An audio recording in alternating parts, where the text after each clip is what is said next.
വസിച്ചാൽ അവൻ നമ്മിലും വസിക്കും. തായ്തണ്ടോടു ചേർന്നു നിൽക്കും ശാഖകൾ പോലെ നൽഫലങ്ങളേകും നാം അബൈഡേഴ്സ്. ദൈവത്തിൽ പ്രത്യാശ അബൈഡേഴ്സ്. യേശുവിൻ സ്നേഹിതർ അബൈഡേഴ്സ്. സഭയുടെ സമ്പത്ത് അബൈഡേഴ്സ്. ലോകത്തിൻ രക്ഷകർ അബൈഡേഴ്സ്. യേശുവിനായി ഉണരാം, ചിന്തിക്കാം, യേശുവിനായി ജീവിതമേകിടാം, യേശുവിൽ പ്രാർത്ഥനയാൽ പ്രവൃത്തികൾ നൽകാം. യേശുവിനായി ഉണരാം, ചിന്തിക്കാം, യേശുവിനായി ജീവിതമേകിടാം, യേശുവിൽ പ്രാർത്ഥനയാൽ പ്രവൃത്തികൾ നൽകാം.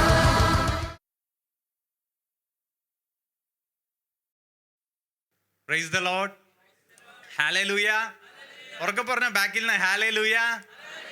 ദൈവത്തെ സ്തുതിക്കുന്നത് ദൈവത്തിന് ഒത്തിരി ഇഷ്ടമുള്ള കാര്യമാണ്. അപ്പോൾ ഇപ്പം എല്ലാവരും പഠനം നടത്തിക്കൊണ്ടിരിക്കുന്നതും ചിന്തിക്കുന്നതും ആയ വിഷയം മിനിമലിസ്റ്റിക് ലിവിങ് ആണ്. കാരണം നമുക്ക് അത്യാവശ്യമുള്ളത് മാത്രം മതി. അവിടെയാണ് നമ്മളെ സന്തോഷം. അത്യാവശ്യം മാറി ആവശ്യമുള്ളത് ലക്ഷറി ഇതിലേക്കൊക്കെ പോകുമ്പോൾ നമ്മൾ അവിടെ സാക്രിഫൈസ് ചെയ്യുന്നത് നമ്മുടെ സന്തോഷമാണ്. അത് തന്നെയാണ് വചനത്തിൽ ഈശോ 2000 വർഷം മുമ്പ് പറഞ്ഞത്. പക്ഷെ അന്ന് ആർക്കും മനസ്സിലായില്ല. ഇന്ന് 2000 നൂറ്റാണ്ട് കഴിഞ്ഞ് ഇന്ന് എല്ലാ ഹൈ എൻഡ് ആൾക്കാരും ഇതിനെപ്പറ്റി ചിന്തിച്ചുകൊണ്ടിരിക്കുന്നത്. ഇന്നിപ്പോൾ റിട്ടയർമെന്റിനെ പറ്റി ചിന്തിക്കുന്ന ഏത് വയസ്സിലാണെന്നറിയോ? 45 വയസ്സിൽ 48 വയസ്സിൽ എല്ലാവരും റിട്ടയർമെന്റിനെ പറ്റി ചിന്തിക്കുകയാണ്. എൻ്റെ കൂടെ വർക്ക് ചെയ്യുന്ന പല കൊളീഗ്സും നല്ല ടോപ്പ് പൊസിഷനിൽ ഇരിക്കുന്നവർ പറയാണ് മാക്സിമം ഒരു 45 to 48. അത് കഴിഞ്ഞ് I don't want to work. കാരണം അതുവരെ എടുക്കാൻ പറ്റുന്ന എല്ലാ സ്ട്രെസ്സും സ്ട്രെയിനും എടുക്കുന്നുണ്ട്. ഇത് എനിക്ക് ഹാൻഡിൽ ചെയ്യാൻ പറ്റുന്നില്ല. ഒരു 47, 48 ആകുമ്പോഴേക്കും റിട്ടയർ ചെയ്യണം. ഞാൻ ഒരാൾ പറയുന്നതെന്ന് വിചാരിച്ചു. പക്ഷേ പേഴ്സണലി ഡിസ്കസ് ചെയ്യുമ്പോൾ ഒരുപാട് പേര് ചിന്തിക്കുന്നത് അതാണ്. എൻ്റെ ഏജിലുള്ള പലരും ഇനിയൊരു 5 വർഷം 10 വർഷം കഴിഞ്ഞ് റിട്ടയർ ചെയ്യുന്നതിനെ പറ്റിയാണ് ചിന്തിക്കുന്നത്. ഇപ്പോൾ ലോകം വളരെ ഫാസ്റ്റായിട്ട് വ്യത്യസ്തമായ രീതിയിൽ ചേഞ്ച് ചെയ്തുകൊണ്ടിരിക്കുകയാണ്. നമ്മളിന്ന് ആഗ്രഹിക്കുന്നതും എത്തിപ്പിടിക്കാൻ ശ്രമിക്കുന്നതും ആയിരിക്കില്ല ഒരു 2 വർഷം കഴിയുമ്പോൾ നമ്മൾ നമ്മുടെ ടാർഗറ്റും നമ്മുടെ പ്ലാനും എല്ലാം നോക്കി. നിങ്ങൾ പല ജോലികളും ഇന്ന് ഇല്ലാതായിക്കൊണ്ടിരിക്കുകയാണ്. ഇപ്പോൾ പല എയർപോർട്ട് ഫുൾ ഓട്ടോമേറ്റഡ് ആയിക്കൊണ്ടിരിക്കുകയാണ്. അപ്പം അതിനെ വിചാരിച്ച് പഠിക്കുന്നവർ എന്താവും 5 വർഷം കഴിയുമ്പോൾ ആ ജോലി ഉണ്ടാവും എന്നറിയില്ല. നമ്മുടെ ജനറേഷനിൽ എത്ര പേര് നിങ്ങളുടെ ജനറേഷനിൽ എത്ര പേര്, എൻ്റെ ജനറേഷന് കുറച്ച് പോവാണ്, എത്ര പേര് പത്രം വായിക്കുന്നുണ്ട്? നിങ്ങളുടെ വീട്. എൻ്റെ ജനറേഷനിലെ പലരും വായിക്കുന്നില്ല. ആ ഇൻഡസ്ട്രി മരിച്ചുകൊണ്ടിരിക്കുകയാണ്. അങ്ങനെ ഒരുപാട് ഇൻഡസ്ട്രി നമ്മൾ ചിന്തിക്കാത്ത രീതിയിൽ മാറുകയും മറയുകയും മരിക്കുകയൊക്കെ ചെയ്തുകൊണ്ടിരിക്കുകയാണ്. ഇങ്ങനെ ഒരു കാലഘട്ടത്തിൽ നിങ്ങളുടെ ഫ്യൂച്ചർ നിങ്ങൾക്ക് ഡിസൈഡ് ചെയ്യാൻ പറ്റുമോ? നിങ്ങൾക്ക് ഉറപ്പുണ്ടോ? നിങ്ങളിന്ന് എന്ത് ലക്ഷ്യം വെച്ചാണ് പഠിക്കുന്നത് ആ ജോലി നാളെ ഉണ്ടാവും എന്ന് എന്തെങ്കിലും ഉറപ്പുണ്ടോ? ആകെ ഉറപ്പുള്ള ഒരു കാര്യമുള്ളൂ, തമ്പുരാനെ വിശ്വസിച്ച് മുമ്പോട്ട് പോയാൽ തമ്പുരാൻ നയിക്കും. ഇപ്പോൾ നമ്മുടെ ഡിസിഷനിൽ നമ്മളെ ഏറ്റവും കൂടുതൽ ഹെൽപ്പ് ചെയ്യാനായിട്ട് നോക്കി നിൽക്കുന്ന ആളാണ് ഈശോ. അതിലേക്ക് നമ്മളെ കൂട്ടിക്കൊണ്ടുപോകാനായിട്ട് ഏറ്റവും കൂടുതൽ കൊതിക്കുന്ന ആളാണ് പരിശുദ്ധ അമ്മ. ഇവർ രണ്ടുപേരെയും വിട്ട് വേറെ ആരുമില്ല ഈ ലോകത്ത് നമ്മളെ നെക്സ്റ്റ് ലെവലിലേക്ക് കൊണ്ടുപോകാൻ പറ്റും. നിങ്ങളുടെ ഫ്യൂച്ചർ സെക്യൂർ ആവണോ? നമ്മുടെ ജീവിതം അവിടെ കൊടുക്കണം. അല്ലെങ്കിൽ എന്തൊക്കെ ആണെങ്കിലും എന്തൊക്കെ ടാലൻ്റ് ഉണ്ടെങ്കിലും യാതൊരു ഉറപ്പില്ല ഈ ലോകത്ത്. ഞാൻ പഠിക്കുന്ന സമയത്ത് ഒരു UKG ഫസ്റ്റ് സ്റ്റാൻഡേർഡൊക്കെ ആയപ്പോൾ തൊട്ട് ഭയങ്കര ഫേമസ് ആയിരുന്നു. ഒരു UKG ഒക്കെ തൊട്ട് എന്നെ ഏറ്റവും ടീച്ചറിൻ്റെ അടുത്താണ് ഇരുത്തിക്കൊണ്ടിരുന്നത്. അതായത് എല്ലാവരും ബെഞ്ചുമേം ഡെസ്കൊക്കെ ഉപയോഗിച്ച് അവിടെ ഇരിക്കും. ഞാൻ ടീച്ചറിൻ്റെ അടുത്ത് എവിടെ ഇരിക്കും? തറയിലിരിക്കും. ഓക്കെ. മിക്കവാറും ഹോംവർക്ക് ചെയ്തിട്ടുണ്ടാവില്ല, ഏതെങ്കിലും ബുക്ക് കൊണ്ടുവന്നിട്ടുണ്ടാവില്ല. എൻ്റെ മറ്റേ താരേ സമീൻപറിൻ്റെ വേറൊരു വേർഷനായിരുന്നു. പറയുന്നത് മനസ്സിലാവില്ല, ഞാൻ ചെയ്യുന്നത് വളരെ അസുഖമുണ്ടെന്നല്ല ഞാൻ പറഞ്ഞത്, ഡിസ്ലെക്സിയൊന്നും ഇല്ല എനിക്ക്. ഓക്കെ. പക്ഷേ ആ ക്യാരക്ടർ ഏകദേശം അതുപോലെയായിരുന്നു. ഒരു രീതിയിലും പറയുന്നതും കേൾക്കുന്നതും അണ്ടർസ്റ്റാൻഡിങ് ആയിട്ട് കോപ്പപ്പ് ചെയ്യാനായിട്ട് ഭയങ്കര പാടായിരുന്നു. അപ്പോൾ എപ്പോഴും എഗെയിൻസ്റ്റ് ആയിട്ട് ചിന്തിക്കുക. കാരണം വളരെ കുഞ്ഞിലെ തൊട്ട് എല്ലാവരും ഇതുപോലെ ആവരുതെന്ന് കാണിക്കാനായിട്ട് എന്നെ എപ്പോഴും സെലക്ട് ചെയ്യുമായിരുന്നു. അപ്പം ഞാൻ അതിന് കോപ്പപ്പ് ചെയ്യാൻ തുടങ്ങി. ശരി, എന്നാൽ അങ്ങനെയെങ്കിൽ അങ്ങനെ ആ വഴിക്ക് പോട്ടെ എന്നുള്ള ഇതിലായിരുന്നു. 4th പഠിക്കുമ്പോൾ ഞാൻ ആലോചിക്കേണ്ടത് ഇതുപോലെ ഒരു ബുക്ക് വയ്ക്കാനായിട്ട് പറഞ്ഞിട്ട് ഞാൻ എല്ലാവരും നോട്ട് സബ്മിറ്റ് ചെയ്തു, ഞാനും നോട്ട് സബ്മിറ്റ് ചെയ്തു. എൻ്റെ നോട്ട് തുറന്ന വഴി സിസ്റ്ററിന് ഭയങ്കര ദേഷ്യം വന്നു. എന്നെ ഇങ്ങനെ കോളറിന് പിടിച്ച് ഹെഡ് മിസ്റ്റേഴ്സിൻ്റെ റൂമിൽ കൊണ്ടുപോയി 4th പഠിക്കുമ്പോൾ. എല്ലാ സബ്ജക്റ്റും ഒരു ബുക്കിൽ എഴുതി എന്നുള്ളതായിരുന്നു ഞാൻ ചെയ്ത തെറ്റ്. അങ്ങനെ നമ്മൾ എന്ത് ചെയ്താലും അതിൽ വലിയ പ്രശ്നങ്ങൾ കണ്ടുപിടിക്കുക, നമ്മളെ വളരെ നെഗറ്റീവ് ക്യാരക്ടറായിട്ട് ചിത്രീകരിക്കുക, ഇതായിരുന്നു നടന്നുകൊണ്ടിരുന്നത്. അപ്പോൾ ഒരു രീതിയിലും ഒരു ക്ലാസ്സിൽ എന്തോ അറിയപ്പെടുന്ന ഒരാളാവാനോ പഠിക്കുന്നതിലോ സ്പോർട്സിലോ ആർട്സിലോ ഒന്നും എനിക്ക് എത്താൻ പറ്റുന്നില്ല.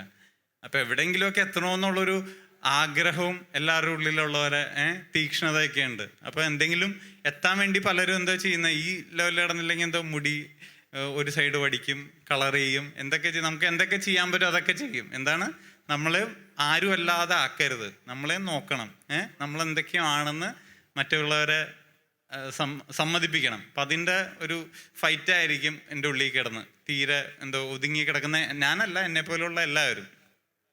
അങ്ങനെ ഒരു 4th 5th ഒക്കെ ആയപ്പോഴേക്കും സ്കൂളിൽ ഭയങ്കര നൊട്ടോറിയസ് ആയി.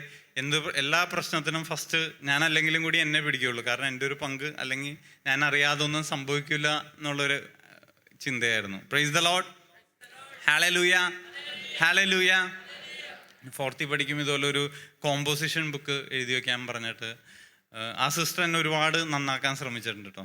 സിസ്റ്റർ എല്ലാവരും പോയി കഴിഞ്ഞിട്ട് എൻ്റെ കൈ പിടിച്ച് എഴുതിപ്പിക്കും. നല്ല ഹാൻഡ് റൈറ്റിംഗ് ആയതുകൊണ്ട് 4th പഠിക്കുമ്പോൾ കൈമ പിടിച്ച് എഴുതിപ്പിക്കും നന്നാവാനായിട്ട്. അങ്ങനെ കുറേ ഹാർഡ് വർക്കൊക്കെ ചെയ്ത് എന്നെ എങ്ങനെയെങ്കിലും നന്നാക്കണം. എല്ലാ ദിവസവും ഹോംവർക്ക് ഇതാണ് ചെയ്തിട്ട് വന്നിട്ടുണ്ടോ, എല്ലാ കാര്യങ്ങളും നോക്കും. കുറേ ശ്രമിച്ച് ലാസ്റ്റ് ഇടയ്ക്കൊന്ന് ഫ്രീ ആക്കി വിടും, അല്ലേ, ഞാൻ ഇപ്പോൾ പഠിപ്പിച്ചൊക്കെ ചെയ്യണ്ടോയെന്ന് അറിയാനായിട്ട്. അങ്ങനെ കുറച്ച് നാളിങ്ങനെ കോമ്പോസിഷൻ ബുക്ക് വയ്ക്കാൻ പറഞ്ഞു, ഞാൻ വെച്ചു. എല്ലാവരും 4 മാസം കൊണ്ട് ചെയ്ത വർക്ക് ഞാൻ ഒരു രാത്രി കൊണ്ട് ചെയ്ത്, ഹാർഡ് വർക്കിംഗ് ആയിരുന്നു.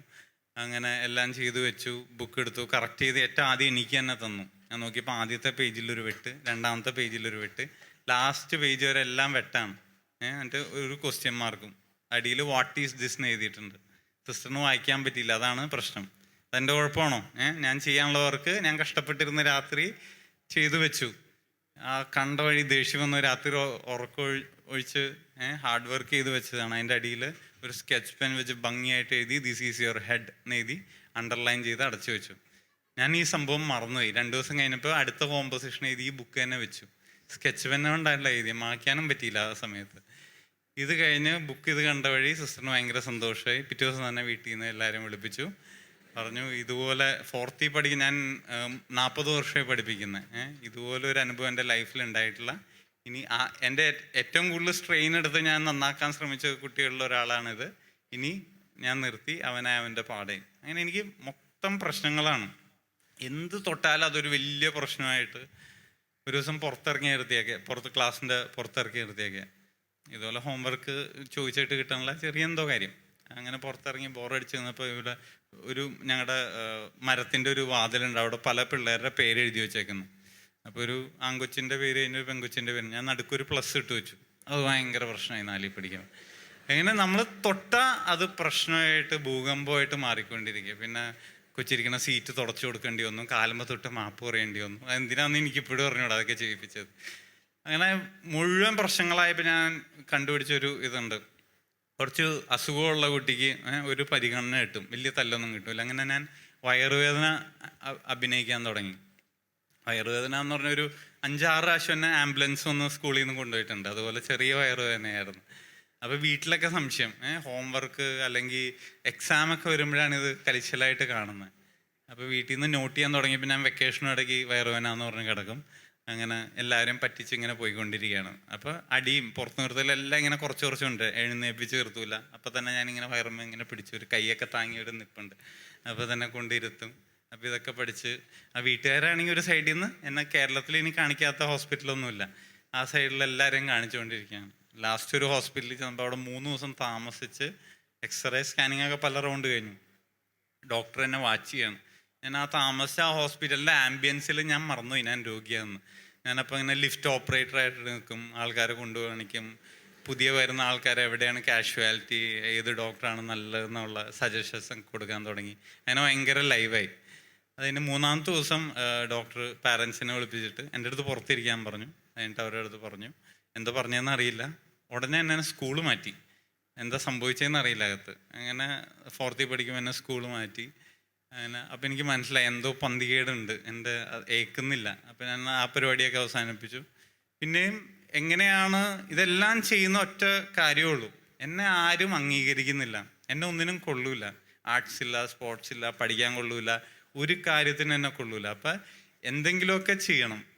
എൻ്റെ ഒരു നെയിം ആരെങ്കിലുമൊക്കെ ഐഡൻറ്റിഫൈ ചെയ്യണം. ഇതിനുള്ള ഒരു വ്യഗ്രതയാണ് ഇങ്ങനെ ചെയ്യിപ്പിച്ചുകൊണ്ടിരിക്കുക. അങ്ങനെ ഒരു 3 കൊല്ലം കഴിഞ്ഞ് പിന്നെയും സ്കൂൾ മാറ്റി അമ്മയ്ക്കൊരു ആസ്മയുടെ കംപ്ലൈൻ്റ് ആയിട്ട് ഞങ്ങൾ വേറൊരു ചാലക്കുടിയിലേക്ക് മാറി. അവിടെ 8th എന്നെ കൊണ്ട് ചേർക്കുകയാണ്. അവിടെയാണ് എൻ്റെ സോൾമേറ്റ്സ് എന്നെ കാത്തിരിക്കുകയായിരുന്നു. സോ അവിടെ ഇതിന് രാവിലെ പ്രെയർ അസംബ്ലിയൊക്കെ കഴിഞ്ഞിട്ട് ഒരു പരിപാടിയുണ്ട്. 8th തൊട്ടുള്ളവരുടെ ബാഗ് ചെക്ക് ചെയ്യും. കാരണം സ്ഥിരമായിട്ട് മുത്തുച്ചിപ്പി, പാൻപരാഗ്, സിഗരറ്റ് ഇങ്ങനെയുള്ള സാധനങ്ങൾ സ്ഥിരമായിട്ട് പിടിക്കും ഇവരുടെ ബാഗിൽ നിന്ന്.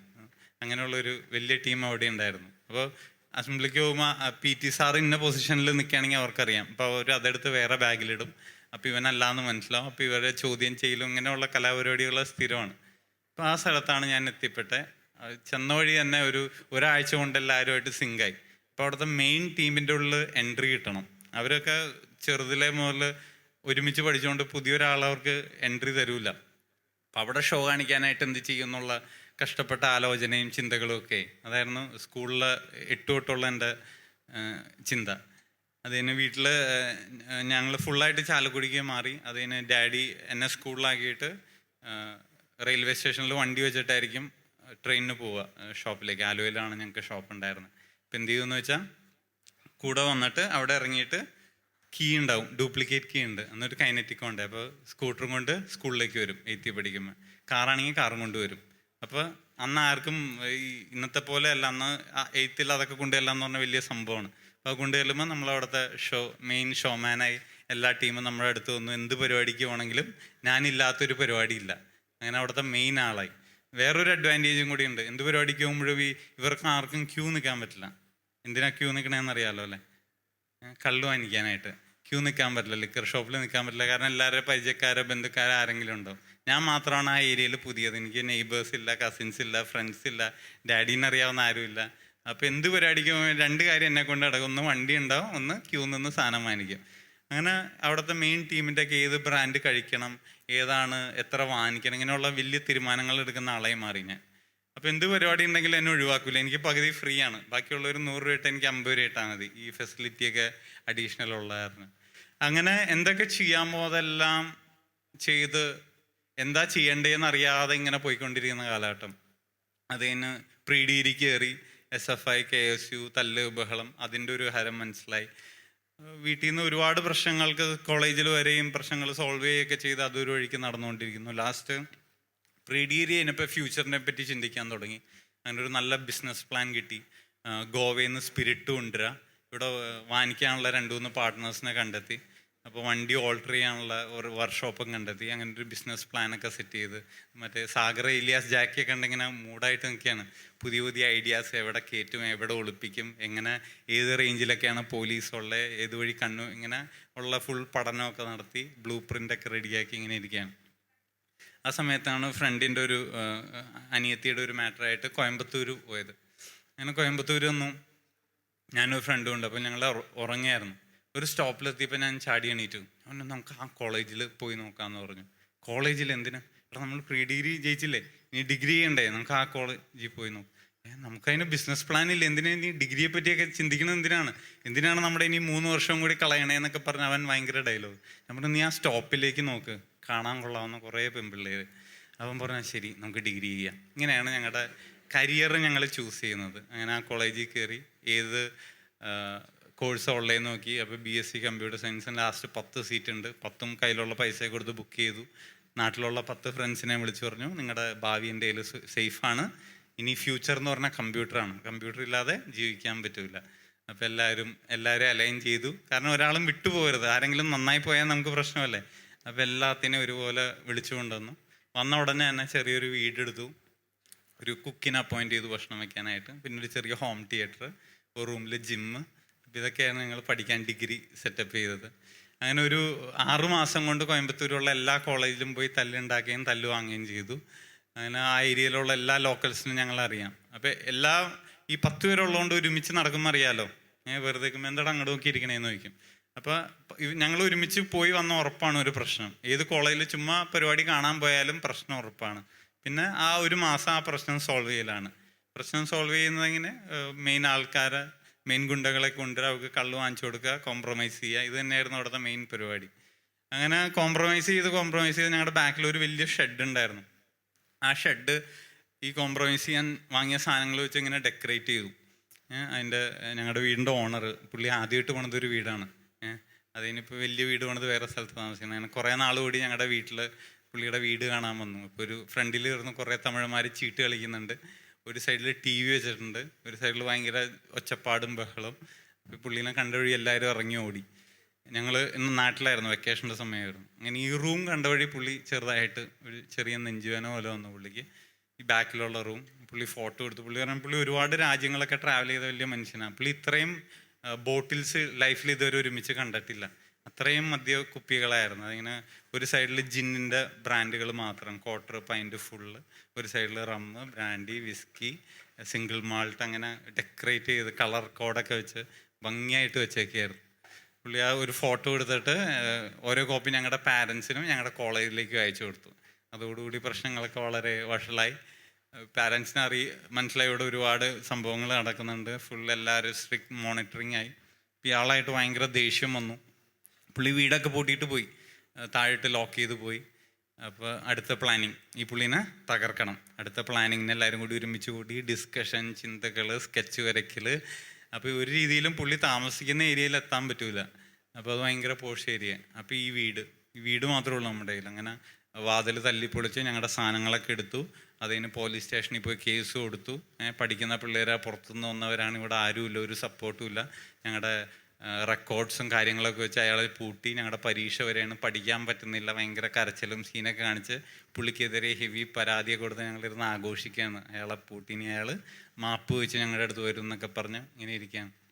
അങ്ങനെ പിറ്റേ ദിവസം കോളേജിൽ ചെന്നപ്പോൾ HOD വിളിപ്പിച്ചു. അങ്ങനെ ചെന്നപ്പോൾ സ്റ്റേഷനിൽ നിന്ന് വിളിക്കുന്നുണ്ടായിരുന്നു, നിങ്ങളുടെ അടുത്ത് ചെല്ലാൻ പറഞ്ഞു. കുഴപ്പമില്ല, ഒരാൾ മാപ്പ് പറയാൻ വിളിക്കുന്ന. ഞങ്ങൾ പോയിട്ട് ഒരു ചെറിയ പ്രശ്നമുണ്ടെന്ന് പറഞ്ഞ് സ്റ്റേഷനിൽ ചെന്നു. അവിടെ ചെന്നപ്പോഴാണ് ഞങ്ങൾ SIയുടെ അടുത്ത പരാതി കൊടുത്തത്. ഈ ഞങ്ങളുടെ ഹൗസ് ഓണറും അവിടുത്തെ കമ്മീഷണറും ക്ലാസ്മേറ്റ്സ് ആയിരുന്നു. അങ്ങനെ ഞങ്ങൾ നേരെ സ്റ്റേഷനിൽ ഒരു നല്ല അറയുണ്ടല്ലോ, അതിൻ്റെ ഉള്ളിലേക്ക് നേരെ കൊണ്ടുപോയി എല്ലാവരെയും നല്ല ഡ്രസ്സൊക്കെ ഇടിയിപ്പിച്ചു. എന്നിട്ട് ഒരു സ്ലേറ്റ് തന്നു, അതിലൊരു നമ്പറൊക്കെ ഇട്ട് ആദ്യമായിട്ട് ആ നമ്പറിൽ റെക്കഗ്നൈസ് ചെയ്യുന്ന തന്നു. എല്ലാവരും ഒരു ഫോട്ടോ എടുത്തു, പേരൊക്കെ എഴുതി ഒരു നമ്പർ ഇട്ട് അവിടെ വെച്ചു. എന്തിനാണ് ഫോട്ടോ എടുത്തതെന്ന് അറിയുമെന്ന് ചോദിച്ചു. നമ്മളില്ല, ആദ്യമായിട്ടാണ് പോലീസ് സ്റ്റേഷനിൽ കയറുന്നത്. കുഴപ്പമില്ല, ഇനി കയറുമ്പോൾ ഇതിൻ്റെ ഒന്നും ആവശ്യമില്ല, എൻ്റെ കോപ്പി എല്ലായിടത്തും എത്തിക്കോളും.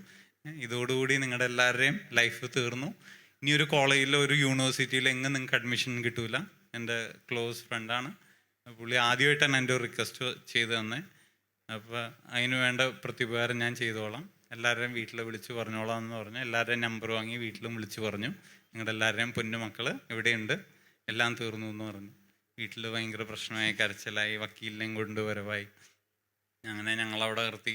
ലാസ്റ്റ് അയാൾക്ക് എന്താ പറയുക, വീട്ടുകാർ പ്രാർത്ഥിക്കുന്നതിൻ്റെയും പള്ളിയിൽ പോകുന്നതിൻ്റെയൊക്കെ ഒരു ഇത് പുള്ളിക്ക് ലാസ്റ്റ് ഒരു മനസ്താപം ഉണ്ടായി. ഈ ചെറുപ്രായത്തിൽ അവരുടെ കരിയറുകളായിരുന്നു ഒരു തോന്നലുണ്ടായി. പുള്ളി തന്നെ ഒരു ഇൻഫ്ലുവൻസും ഇല്ലാതെ സ്റ്റേഷനിൽ വിളിച്ച് പറഞ്ഞു, അവർ മാപ്പ് എഴുതി വാങ്ങി വിട്ടേക്കെന്ന് പറഞ്ഞു. അങ്ങനെ പുള്ളി പറഞ്ഞു, എനിക്ക് നിങ്ങളെ വെറുതെ വിടാൻ തോന്നുന്നില്ല എന്ന് പറഞ്ഞാൽ അടുത്തേക്ക് വന്നു അടിക്കാനായിട്ട്. നിങ്ങൾ എൻ്റെ അടി വാങ്ങാനുള്ള ആളുമില്ല. പുള്ളി ചെറിയൊരു മനുഷ്യൻ, ഒരു 7 അടിയുള്ള ഒരു 90-100 കിലോ ഉള്ള ഒരു ചെറിയൊരു ഇൻസ്പെക്ടർ. പുള്ളി കൈ ഇങ്ങനെ 2 പ്രാവശ്യം ഓങ്ങിയിട്ട് പിന്നെ വിട്ട്. എന്നിട്ട് പറഞ്ഞു, നിൻ്റെ ബെസ്റ്റ് ഫ്രണ്ട് ആരുടാന്ന് ചോദിച്ചു. ഞാൻ അനീഷ്. തമിഴിലാട്ടോ ചോദിക്കണേ. അവൻ്റെ അടുത്ത് പോയി നിൽക്കാൻ പറഞ്ഞു. ഞാൻ അടുത്ത് പോയി നിന്നു. ഇനിയുണ്ടല്ലോ, അവൻ്റെ മുഖത്തൊരു അടി അടിക്കണം. ഞാൻ പറഞ്ഞു, അതിനെന്താ അടിക്കാം? ഞാൻ ആ മുറിയിൽ പോയിരിക്കും, നീ അടിക്കണ ശബ്ദവും അവൻ അമ്മേനെ വിളിച്ച് കരയണ ശബ്ദവും എനിക്ക് അവിടെ കേൾക്കണം.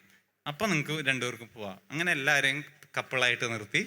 എന്നിട്ട് ഞാൻ പറയാമെന്ന് പറഞ്ഞു. പുള്ളി അവിടെ പോയി തുടങ്ങിക്കോ എന്ന് പറഞ്ഞു. അങ്ങനെ ഞാൻ ആദ്യം അടിച്ചു, പുള്ളി പറഞ്ഞു കേട്ടില്ല എന്ന് പറഞ്ഞു. 2ാമതും അടിച്ചു, കേട്ടില്ല എന്ന് പറഞ്ഞു. 3ാമത് അടിക്ക് കേട്ടു, അവനും കേട്ടു. ഇവൻ എന്നെ അമ്മേനെ വിളിക്കുന്നതും കേട്ടു, ചീത്ത പറയുന്നതും കേട്ടു.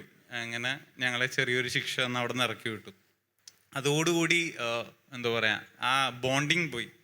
പോലീസ് കേസും വീട്ടുകാരുടെ പ്രശ്നമൊക്കെ ആയിട്ട് പിന്നെ ആ വീട്ടിൽ നിന്ന് മാറി എല്ലാവരും പല സ്ഥലത്തായിട്ട് താമസിക്കാൻ തുടങ്ങി. അപ്പോൾ ഒരുപാട് പ്രശ്നങ്ങളൊക്കെ കുറഞ്ഞു. കാരണം ഒരുമിച്ച് നിൽക്കുമ്പോഴാണല്ലോ കൂടുതൽ ഇഷ്യൂ. പിന്നെ ഞങ്ങൾ ടൗണിലൊരു 3-4 പേര് ഒരുമിച്ച് താമസിച്ചു. അപ്പോൾ പിന്നെ പ്രശ്നങ്ങളൊന്നും, പിന്നെ പുറത്തുമില്ല, റൂമിൽ തന്നെ ഇരുന്ന് ഡ്രഗ്സ്, ഹെറോയിൻ, കൊക്കെയിൻ ഇതൊക്കെ ടെസ്റ്റ് ചെയ്യുക. റൂമിൽ നിന്ന് പുറത്തിറങ്ങില്ല, വേറെ ജീവിതശൈലിയിലേക്ക് മാറി. എങ്ങനെ പോയാലും നന്നാവില്ല എന്നുള്ള 100% ഉറപ്പിലാണ് പോയിക്കൊണ്ടിരിക്കുന്നത്. അങ്ങനെ ഫുൾ ഡ്രഗ്സിൻ്റെയും കെമിക്കൽസിൻ്റെയും ടൂർ പോവുക, ഷോ കാണാൻ പോയതല്ലാതെ വേറെ ലൈഫൊന്നും ഉണ്ടായിരുന്നില്ല. ഓൾമോസ്റ്റ് എന്താ പറയുക, ഒരു കുറച്ചും കൂടി നെക്സ്റ്റ് ലെവലിലേക്ക് പോയെങ്കിൽ ഫുള്ളായിട്ട് കൈവിട്ട് പോയാൽ ആ ലെവലിലായിരുന്നു പോയിക്കൊണ്ടിരുന്നത്. അങ്ങനെ ഡിഗ്രി കഴിഞ്ഞു. കൂടെ ഉള്ള എല്ലാവരും പാസ്സായി, ഞാൻ മാത്രം ഫെയിലായി. എൻ്റെ ഒരു പ്രാക്ടിക്കൽ ഒരു എക്സാം മാത്രം ഫെയിലായി. കൂടെ ഉള്ള എല്ലാവരും പാസ്സായി. ഒരാൾ പോലും പഠിച്ചിട്ടല്ല കേട്ടോ പാസ്സായി, എല്ലാവരും കോപ്പി അടിച്ചിട്ടാണ് പാസ്സായി, ഞാൻ ഉൾപ്പെടെ.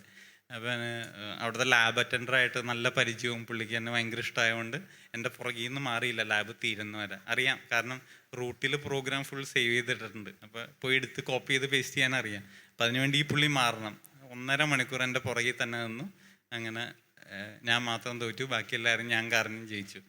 അങ്ങനെ ഹാപ്പി ആയിട്ട് പുറത്തിറങ്ങി. അവരെല്ലാം എൻ്റെ മനസ്സിൽ അത്രയും വേദനയുള്ളൊരു ദിവസം ഉണ്ടായിട്ടില്ല. അല്ലെ, കൂടെ ഉള്ള എല്ലാവരും ജയിച്ച് ഞാൻ തോക്കുന്നൊരു വേദന, ആ വേദന കൂടി കടന്നുപോയി പുറത്തിറങ്ങി. എന്നാലും ആരെങ്കിലുമൊക്കെ ഉണ്ടാവുമല്ലോ എന്നുള്ള ഇതിൽ.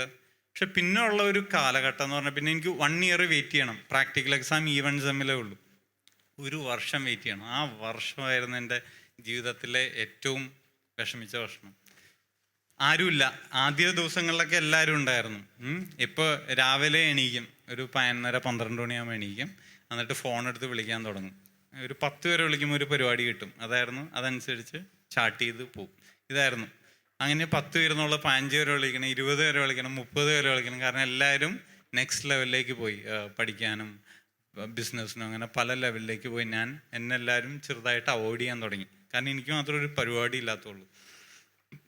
പിന്നെ കോളേജിൽ ഹോൾ ടിക്കറ്റൊക്കെ വാങ്ങിക്കാൻ പോകുമ്പോൾ പേടിയാണ്. കാരണം നമ്മൾ തല്ലാത്ത ആരുമില്ല ആ ഏരിയയിൽ. അപ്പോൾ തന്നെ ആ വഴി നടന്നു പോകാന്ന് പറഞ്ഞാൽ, അപ്പം അന്ന് മനസ്സിലായി അത്രയും നാൾ വലിയ സംഭവം എന്നൊക്കെ പറഞ്ഞ് ജീപ്പിൻ്റെ മുമ്പിലൊക്കെ ഇരുന്ന് പോയത് ഷോ ആയിരുന്നു. തന്നെ പോകുമ്പോഴാണ് ശരിക്കും അതിൻ്റെ എക്സ്പീരിയൻസ് കിട്ടിയത്. പേടിച്ചിട്ടാണ് ആരെങ്കിലും നോക്കണ്ടോ, എവിടെയെങ്കിലും കൂട്ടം കൂടിയിരുന്ന് സംസാരിക്കണ്ടോ, ഇതൊക്കെയായിരുന്നു. നെഞ്ചു കിടന്ന് പടപട അടിക്കുമായിരുന്നു. ഇതൊക്കെ കഴിഞ്ഞ് വന്നപ്പോഴേക്കും ആകെ മടുത്ത്. കാരണം രാജാവായിട്ട് നടന്നിരുന്ന സ്ഥലങ്ങളിലെല്ലാം ഇപ്പോൾ പേടിച്ച് വിറച്ചാണ് നടക്കുന്നത്. അങ്ങനെ എന്തൊക്കെയായിരുന്നെന്ന് വിചാരിച്ചു, അതൊന്നും അല്ലാന്ന് മനസ്സിലായി. ഫ്രണ്ട്സിനെ കിട്ടുന്നില്ല വിചാരിച്ച പോലെ. മൊത്തം നിരാശ, സങ്കടം, എന്ത് ചെയ്യണമെന്നറിയില്ല. ലാസ്റ്റ് എല്ലാ വാതിലുകളും അടുത്ത് ലാസ്റ്റ് ഫാദറിനൊരു മെഡിക്കൽ ഷോപ്പ് ഉണ്ട്, അവിടെ പോയി ഇരിക്കാൻ തുടങ്ങി. അവിടെ പോയിരിക്കും. സ്നേഹം കൊണ്ടല്ല, 5 പൈസയില്ല കയ്യിൽ. അപ്പോൾ അവിടെ കുറേ നേരം ഇടുന്ന, വൈകുന്നേരം ആകുമ്പോൾ ആരും കാണാതെ കുറച്ച് പൈസ പോക്കറ്റിലിട്ട് പോരാം. 2 ദിവസത്തേക്കുള്ള പരിപാടി നടക്കും. അപ്പം അതിന് വേണ്ടി അവിടെ പോയിരിക്കുമായിരുന്നു. അങ്ങനെ രാത്രി ഉറക്കം എന്ന് പറഞ്ഞ സാധനം ഇല്ലാതെ. കാരണം ഞാൻ ഉറങ്ങിയിരുന്നത് ഇതിൻ്റെ എല്ലാം ഇൻഫ്ലുവൻസിലായിരുന്നു. ഡ്രഗ്സിൻ്റെയും ടൂറിൻ്റെയും ഒരുപാട് കാര്യങ്ങളൊക്കെ ചെയ്ത് ആ ഒരു തളർച്ചയിൽ ഉറങ്ങിയേ എനിക്ക് പരിചയമുള്ളൂ. ഇതിപ്പോൾ അസ്വസ്ഥമായ മനസ്സ്, ഫ്രണ്ട്സ് ഇല്ല, ഡിപ്രഷൻ, എന്ത് ചെയ്യണമെന്നറിയില്ല. എൻ്റെ ഉറക്കം ഫുള്ളായിട്ട് നഷ്ടപ്പെട്ടു. ഒരുപാട് രാത്രി TV കാണും, പ്രോൺ കാണും, മാസ്റ്റർബേറ്റ് ചെയ്യും, എല്ലാത്തിനും അഡിക്റ്റഡായി. എല്ലാത്തിനും. അതൊന്നും ഇല്ലാതെ എനിക്ക് ജീവിക്കാനോ കിടന്നുറങ്ങാനോ പറ്റാത്ത അവസ്ഥയിലേക്ക് ഞാൻ മാറിക്കഴിഞ്ഞു. അങ്ങനെ രാത്രി മിക്കപ്പോഴും മദ്യപിച്ച് വന്ന് കിടന്നുറങ്ങും. ഇപ്പം എല്ലാ ദിവസവും ബാറിൽ പോകണ്ടേ, അല്ലെങ്കിൽ ഒരു പൈൻറ്റ് വാങ്ങിക്കണ്ടേ എന്നൊക്കെയുള്ള ചിന്തയിൽ ഫുള്ളും ലീറ്റർ ഒക്കെ വാങ്ങിക്കാൻ തുടങ്ങി. അങ്ങനെ എന്തൊക്കെയാണ് അവിടെ ഇരിക്കുന്നത് അതെല്ലാം തീർക്കാൻ തുടങ്ങി ഡെയിലി. അങ്ങനെ ആ ഒരു 21-22 വയസ്സിൽ നല്ല മദ്യപാനിയായി. മദ്യത്തിൻ്റെ ലഹരി ഇല്ലാതെ ഉറങ്ങാൻ പറ്റാത്തൊരവസ്ഥയിലേക്ക് മാറി തുടങ്ങി. ഡെയിലി മദ്യപിച്ചൊക്കെ കിടന്നുറങ്ങുള്ളൂ. അങ്ങനെ വീട്ടിൽ ഭയങ്കര ഇഷ്യൂ ആയി. ആര് പറഞ്ഞാലും കേൾക്കുന്നില്ല, കൺട്രോൾ ചെയ്യാൻ പറ്റുന്നില്ല.